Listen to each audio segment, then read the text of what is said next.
Hello, this is Professor LeBron. Today we're starting Unit 5, Landscapes, and today's lesson is about topography. So our learning target for today is I can describe the topographic features of an area. Okay, let's move on. Take a moment to write this down. If it's not in your notes already, be sure to have your notes document up as well as we go through this.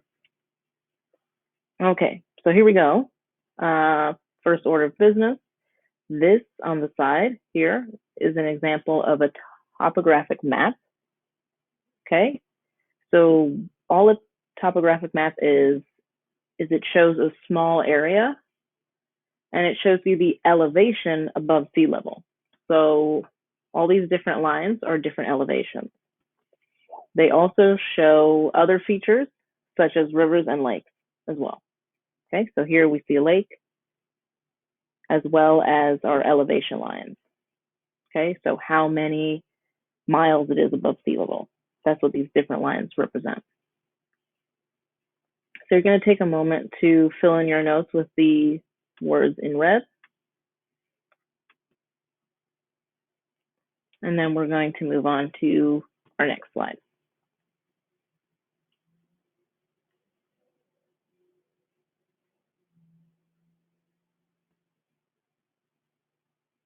Okay.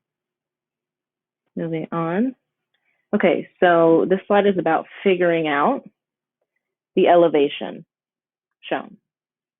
Okay, so these lines that you see in the topographic map here, those are contour lines or iso lines. They connect the points of equal elevation.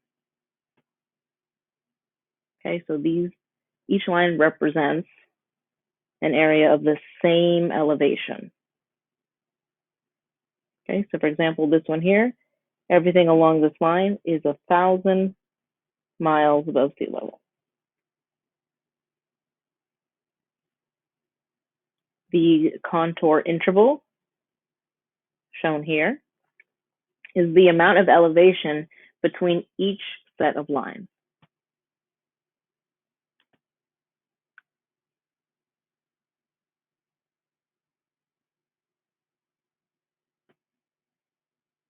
Okay, so take a moment to write down the words in red in your notes,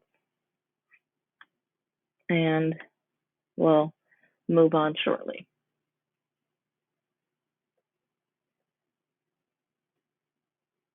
Okay, on the next slide, you're going to watch this video about topography.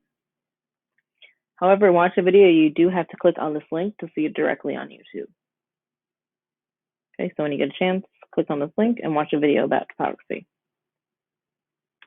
Now in your notes, we have a couple questions that want you to find the contour interval. Basically, it's just asking how much does each contour line go up by. So if we look at our first one here, okay, so this line starts, the outer line starts at 0. The next contour line starts at 50. So what would be the interval for this? Basically, you want to find the difference between 0 and 50, and then you will write your answer on your note sheet on the line below the map.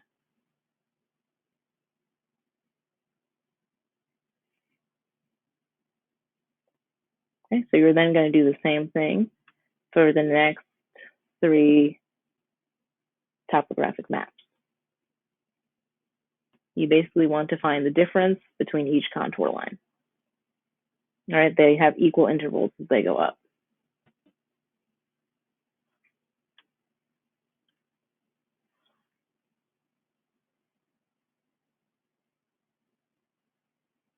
All right, you're going to do the same for these 2 topographic maps as well.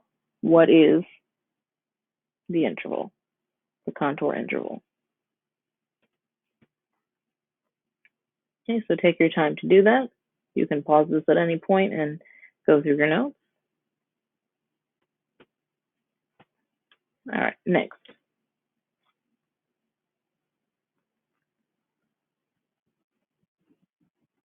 All right, so we have a couple rules when we are talking about contour lines.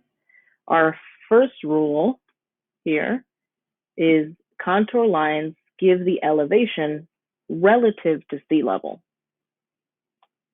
Okay, so when you see this 800, it's 800 miles above sea level. Okay, so take a moment to record the word in red. That's what you need to fill in your notes. Take a moment to do so, and then we'll move on to our next slide. All right. So this still has to do with rule one. So sometimes in a topographic map, you'll see a symbol that looks like this. That is showing a depression. And what a depression is it just shows a decrease in elevation. All right, so an example of this could be a crater. It's always represented in topographic maps with these little hash marks here on the contour line. So it'll have a contour line and these little lines coming out. That signifies a depression. Right, let's take a moment to write the word in red in your notes. And then we'll move on to the second rule for contour lines.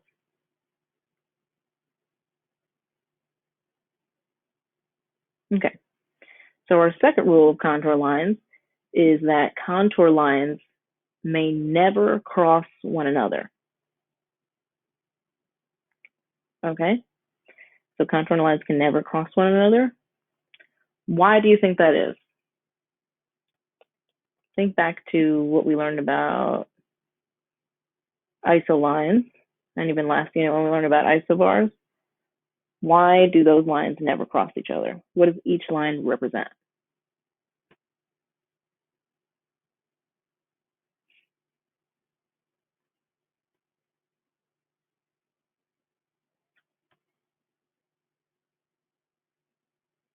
Right, you may want to go back to in your notes to look at what contour lines mean to answer that question. Okay, moving on to our next rule. Rule 3 of contour lines. A contour line always makes a complete loop or reaches the edge of the map. Okay, very similar rules to the isobars we learned about in our weather unit. Same thing with contour lines. They always have to either complete a loop, like we see here with 1,500, or they reach the edge of the map, like our contour line for 900.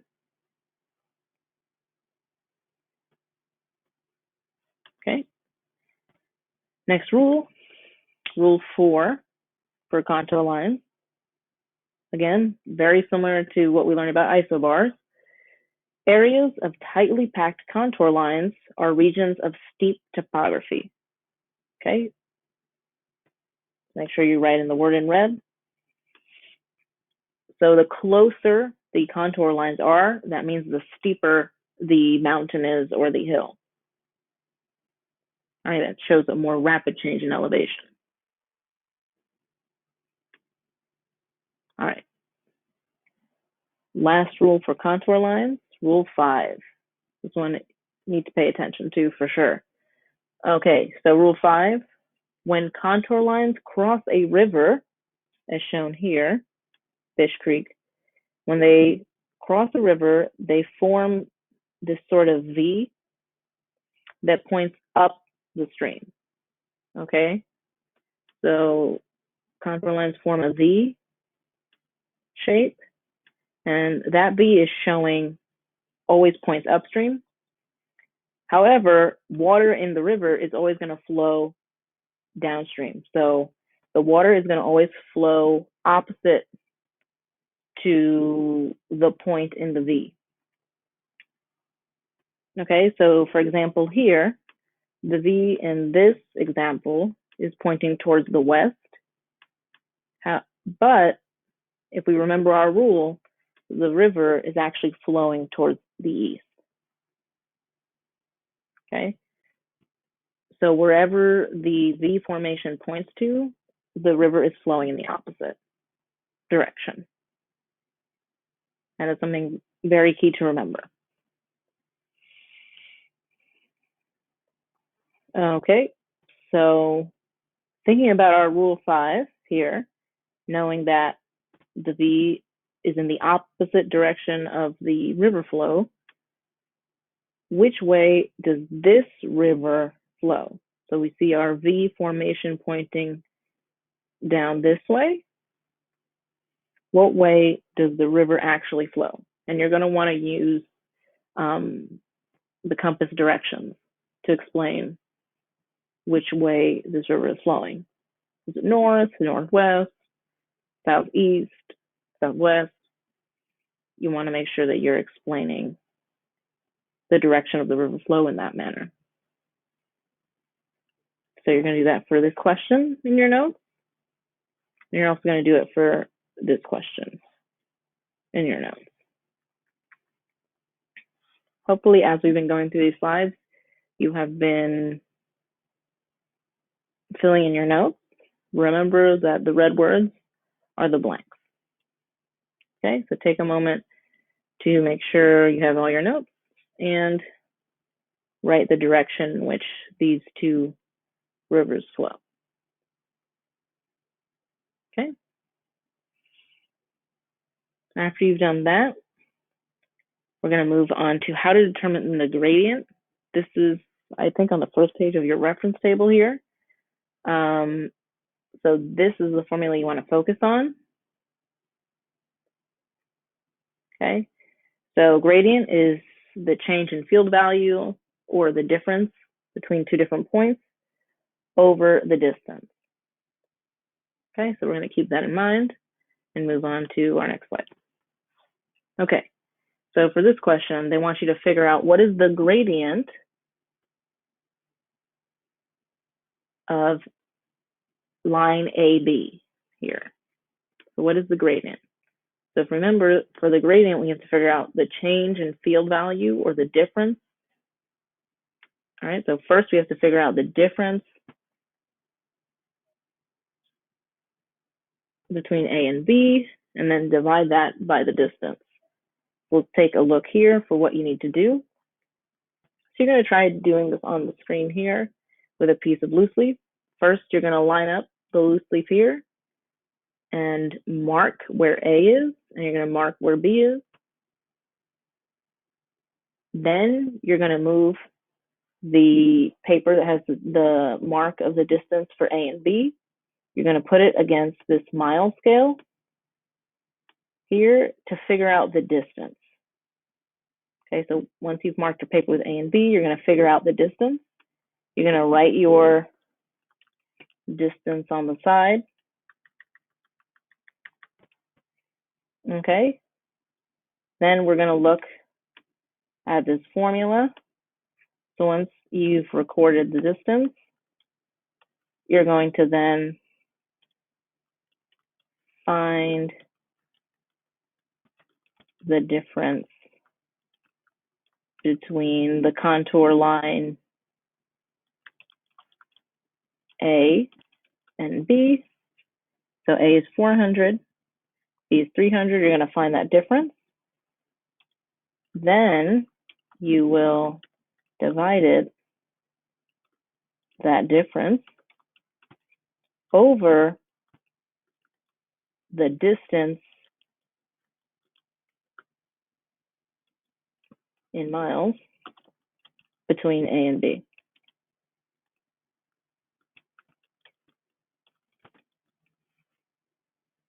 Okay, so that's what you're going to do to figure out that gradient.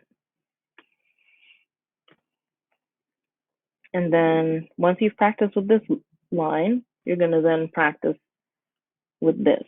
You're going to try to figure out what is the gradient of B of line BD. You're going to figure out the distance and use the gradient formula to figure out what is the gradient of this line. Okay. that's what you're going to do here. Take some time to do that. You can pause the video at any time. I'm going to move on to topographic profiles. Okay. So all a topographic profile is you're taking this flat 2D version of a topographic map, and you're using it to determine what the landscape would look like if you were looking at it. So basically, we take the 2D topographic map and change it sort of into how it would look if you were looking at it in real life. Okay, so instead of just these flat lines, a topographic profile shows you sort of the shape it would be in 3D. Okay, so remember to write down the words in red. They go into blanks for your notes. Okay, moving on. All right, so we're still talking about topographic profiles here. The contour lines are showing us the elevation. The concentric circles, or the circles inside of the circles, here show us that there are 2 peaks in this mountain, okay? So the lines here show us the elevation. These 2 circles show us that there's 2 peaks. So if we were actually in this location, standing in front of this landscape, looking at it, it would look like there were 2 hills.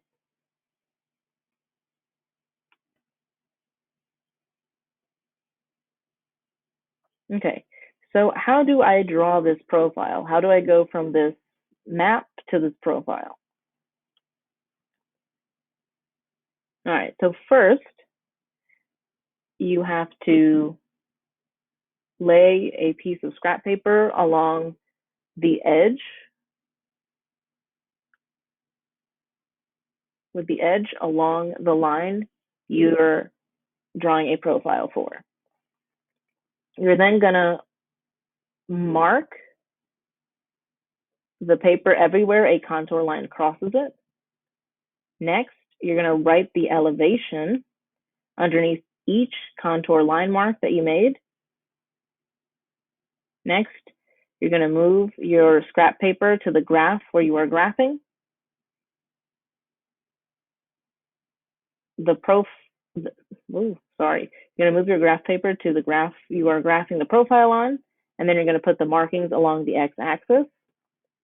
And then at every mark along your paper, you're gonna go straight up and put a point at the appropriate elevation. And then last step, you're gonna connect the points. When the points are next to each other, when 2 points next to each other have the same elevation, you're gonna scoop your line down or up without hitting the next line on the graph. Now, if this explanation seems a little bit confusing, don't worry. I recommend watching this video. It really shows you visually how to do this, and it's a little bit easier to understand. So I do recommend watching this video.